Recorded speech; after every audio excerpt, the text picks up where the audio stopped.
Bom, fala aí pessoal, esse aqui é o quinto vídeo da série WR250. Nos últimos vídeos eu fiz uma manutenção nela e agora eu já fiz duas trilhas com ela depois daquilo e eu vou falar para vocês aí o resultado, o que que deu dessas modificações que eu fiz da moto, certo? Primeiramente, as alterações que eu fiz no manejo de posição do guidão, ficou show, ficou bem bom para mim. A posição da embreagem eu tive que regular um pouco, deixar ela um pouco mais alta porque ela ficou muito baixa, mas isso aí é detalhe mínimo, fácil de ser resolvido com a moto lá no local mesmo, na trilha, porque ele tem um ajuste ali que eu vou mostrar para vocês daqui a pouco. Outra coisa que eu fiz, manutenção do freio dianteiro, ficou bem melhor agora, tá bem bom, mas pela troca do fluido que estava bem mal, estava bem ruim o fluido. E aquela manutenção que eu fiz na pastilha também ajudou, ficou melhor o freio. Próximo detalhe, vazamento do retentor da suspensão. Eu achei que ele ia continuar vazando, né, que eu testei na garagem de casa aqui e vazava um pouquinho, mas aquilo lá era só um resquício do que estava ali na parte de dentro, né, em volta do retentor. Mas depois de lavar a moto e fazer a trilha com ela duas vezes, o retentor ali, a suspensão ficou seca, não tem vazamento mais, acabou o problema. Como eu disse, aquela ferramenta lá, uma mão na roda, soluciona o problema aí quase que 100% das vezes. Pelo menos comigo foi assim, certo? Outro detalhe, troca do pinhão. Eu falei para vocês que a moto estava com um pouco de dificuldade de levantar a dianteira dela com a moto em movimento, na hora que você precisar deixar a frente dela leve para passar num obstáculo. Melhorou muito, né, trocando o pinhão se eu não me engano, 14 para 13 dentes. Mas a moto ainda continua com um pequeno problema, que é a parte da embreagem. Eu ainda acho que a embreagem está patinando um pouco. O que eu vou fazer é, eu vou desmontar, tirar a embreagem, tirar a medida da espessura dos discos, para ver se o disco já foi, né? Se for o caso, aí tem que trocar o disco mesmo. Mas se não for o caso, eu vou talvez dar uma lixada nos discos de ferro para ver se ajuda com esse problema. E um terceiro caso que é bem difícil de seria o óleo que eu estou usando. Algumas motos elas reagem diferente com óleos, entendeu? E pode causar esse tipo de problema. Patinar a embreagem um pouco, ou às vezes a embreagem quando fica grudando. Né? Há diferenças de óleo para óleo. Apesar de eu estar usando um óleo bem bom nessa moto, eu não acredito que esse seja o problema. Então eu acho que a embreagem realmente já está dando sinal de estar começando a patinar. O que eu quero ver é se eu consigo resolver apenas com uma manutenção antes de trocar qualquer peça. Até porque eu pretendo vender a moto logo em breve. Então eu tenho que tomar cuidado para não ficar agregando muito valor na moto, gastando muito com conserto, esse tipo de coisa, e depois quando eu for vender a moto vai acabar não valendo muito a pena, certo? E o último problema que eu percebi a moto tá bem ruim de ligar com o motor frio. Quando o motor esquenta, a moto liga sem problema nenhum, partida elétrica pega um primeiro, segundo, não tem problema. O que pode ser no caso da dificuldade de ligar com o motor frio, né? Pode ser alguns problemas diferentes. Um pode ser carburação, como vocês podem ver, né? Eu já desmontei a moto, já tirei o carburador está fora da moto, tem aquele plástico amarelo ali para proteger a entrada ali do cilindro, que eu aproveitei que eu tirei o carburador e algumas peças ali para poder lavar alguns pontos que é de difícil acesso quando a moto está montada. Então eu tirei o carburador, olhei o carburador, tá com os giclês dele, tá com medidas bem próximo da medida padrão, não tem muita alteração. Eu tenho que confirmar isso daí porque o sistema de escapamento todo foi trocado, a entrada do filtro de ar ali também foi tirado, uma borracha que tem ali que restringe um pouco a entrada, então tá com maior entrada, tá com um sistema de exaustão bem bom. Então, de repente, o giclê esteja com uma numeração um pouco diferente do padrão para compensar essa alteração de entrada e de saída de ar da moto.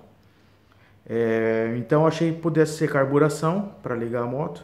Não é, o carburador estava bem limpo, os giclês não estavam sujos, nem bloqueados, nem nada. não é esse o problema. E agora eu vou para o próximo passo, que é dar uma investigada nas pastilhas do cabeçote, para ver como é que estão as folgas, se está dentro da especificação. Se não tiver, eu vou trocar as pastilhas, é claro. E se eu fizer isso e ainda não resolver o problema, aí eu vou para a última opção, que seria um motor com baixa compressão.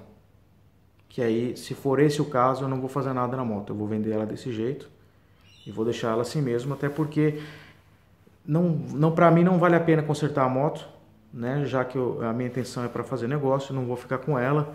E a dificuldade é só para ligar quando está fria. 5 minutos depois a moto funciona sem problema nenhum. Claro que se for esse o caso, depois de um tempo esse problema vai agravando e ela começa a ficar com dificuldade até mesmo para ligar com ela quando ela tiver com o motor quente, certo? Então eu vou dar uma investigada no cabeçote. Se esse vídeo não ficar longo, já no final dele eu vou colocar a parte que eu estiver abrindo ali a tampa do cabeçote para poder tirar as medidas da pastilha. Fora isso, falando da moto, das modificações que eu fiz nela para poder melhorar, como eu disse antes, quando eu peguei a moto, eu achei ela muito ruim para mim, em questão de suspensão, a posição do corpo com a moto, a geometria, a posição de guidão, esse tipo de coisa. E a moto agora ficou excelente, gostei bastante da moto, do jeito que ela tá, para mim ficou perfeita. A suspensão ficou no ponto exato, tá bem boa, bem macia para andar no tipo de terreno e o estilo de pilotagem que eu ando aqui, né, nas trilhas que eu faço. Então a moto ficou show de bola, moto excelente, com exceção desses outros dois pequenos problemas que eu vou tentar resolver, que é a embreagem e o motor que está um pouco ruim de ligar quando está frio. Fora isso, motinha 10, recomendo, né, quem tem vontade de ter uma, pode comprar sem preocupação que não vai se arrepender. É claro que se a moto estiver judiada, precisar aí de uma manutenção, né, isso serve para qualquer moto, aí não tem o que fazer, né, tem que arrumar a moto. Mas se a moto estiver em dia, com as coisas legalzinhas, reguladas certinho, suspensão regulada para o seu peso, usando pneu com a calibragem ideal. Falando em pneu, eu mudei a calibragem do pneu, eu coloquei 14 na frente e deixei 12 atrás. Eu estava andando com 12, porque eu achei que a frente estava batendo muito. Quando eu passava principalmente em cima de pedras, tipo de lugar mais um pouco duro, com quina, dava para sentir o pneu pegando um pouco no aro. E então, para não arriscar, não cortar a câmera ou nada disso, eu coloquei um pouco mais de pressão. E aí é claro que o pneu com mais pressão, a suspensão vai trabalhar um pouco mais na frente. Então ficou top agora a moto. E não tem mais o que fazer, com exceção desses outros dois detalhes aí que eu vou estar dando uma olhada nela agora. Por isso que eu já comecei a desmontar a moto. Beleza? Então é isso aí. Eu vou abrir o cabeçote. Vou colocar agora na sequência mesmo desse vídeo e vamos ver o que vai dar.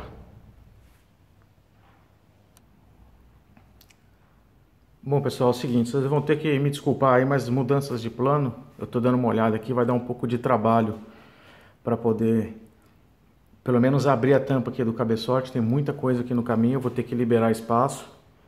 Então, para não ficar muito comprido e não ficar também dois assuntos diferentes no mesmo vídeo, eu vou deixar esse aqui para um próximo vídeo, tá? Mas eu vou mostrar para vocês aqui o que eu comentei antes e acabei não mostrando, que é o esquema da regulagem do cabo da embreagem,